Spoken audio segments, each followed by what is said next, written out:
Today's episode, we're going to talk about what it takes to build a $100 million business and all the mental changes that you have to go through from 0 to 100K, 100K to 500, 500 to a million, and then a million and beyond.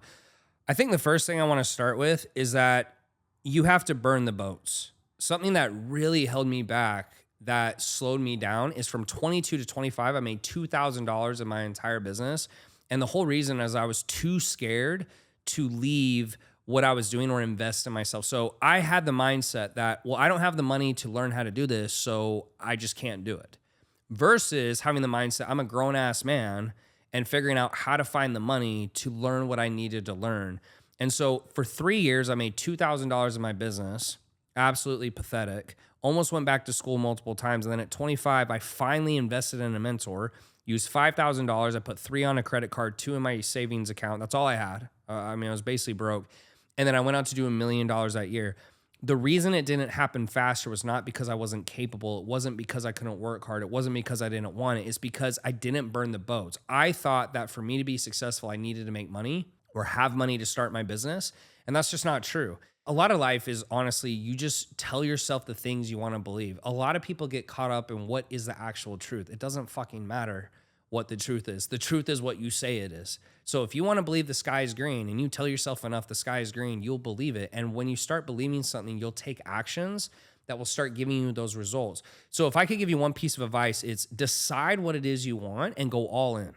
Do whatever it takes to get that goal and don't focus on anything else. So the number one thing I would tell you to start, if you want to go from 0 to 100K or 0 to 10K a month, is you just have to burn the ships. You cannot have a backup plan. You're willing to do whatever it takes. If it gets hard, you don't quit. All those basics. Now, once I got past the 10K a month mark and I started climbing to 100K a month, I think the next step was really learning how to be consistent. Part of what most people struggle with is when they start something, they start getting the results and then they slack off and they think that, oh, I deserve a break because I started getting some results. That's just not how it works. How it really should work is once you get results, you double down on that. You do more, you're more consistent, you never stop. It's like having a good body at the gym. You don't just get the body and then stop doing the workouts. You continue doing the workouts to continue to keep what you've earned. And the same thing happens in business.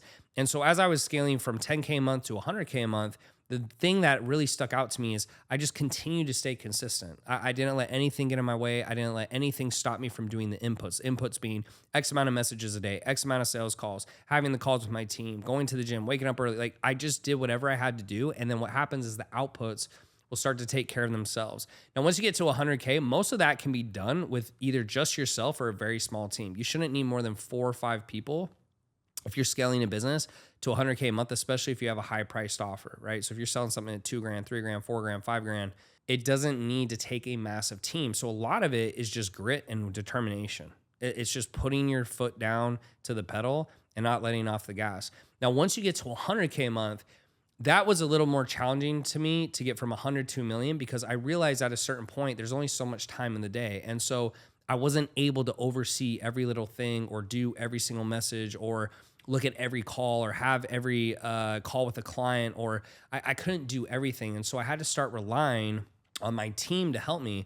And that was a very hard transition because the first thing is I didn't understand that most people weren't built like me. If you're a CEO, you need to hear this. Your team should be expected to do 80% as good as you. And that was really hard for me at the beginning because I go from, making 70% profit, 80% profit, whatever the number was, and now I'm making less profit. And then I find out that John only is 80% as good as me. So I'm like, why the fuck am I paying John to do a job that he can't do as well as me? That took a while for me to figure out. It also took me a while to figure out that most people weren't built the way I'm built. And it makes sense because most people built the way I am are CEOs or they're presidents or they're executives or whatever it may be. And so you also have to have realistic expectations of who you're going to be bringing into that role. If you're only paying someone $4 or $5,000 a month, you can't expect Tom Brady at the helm, right? It just doesn't work that way. And so that was a hard thing for me to figure out because I went through a lot of employees early on because I thought that if they couldn't do 16-hour days like I could and get up at 4 a.m. and go to the gym and squat 700 pounds and all these crazy things that I do, I don't actually squat 700 pounds, but you get the gist, that they just weren't qualified to work for me. And so as I started scaling from 100,000 a month to $1 million a month, I had to really learn how to hire, train, build SOPs, and then also temper my expectations that the team is not going to be quite as good as me. The other thing I really had to learn from 100 to a million, or the thing you're going to have to learn, is you have to just get a lot more lead flow. And so I went from spending $20,000 a month to spending $10,000 to $20,000 a day. And that is a little daunting at first because, you know, that's a lot of money. And you're thinking, holy shit, like if something goes wrong, if it doesn't work. But at scale, something that I got used to over time and that fear started to go away as I saw consistency was it's just doing the same things over and over, faster and faster.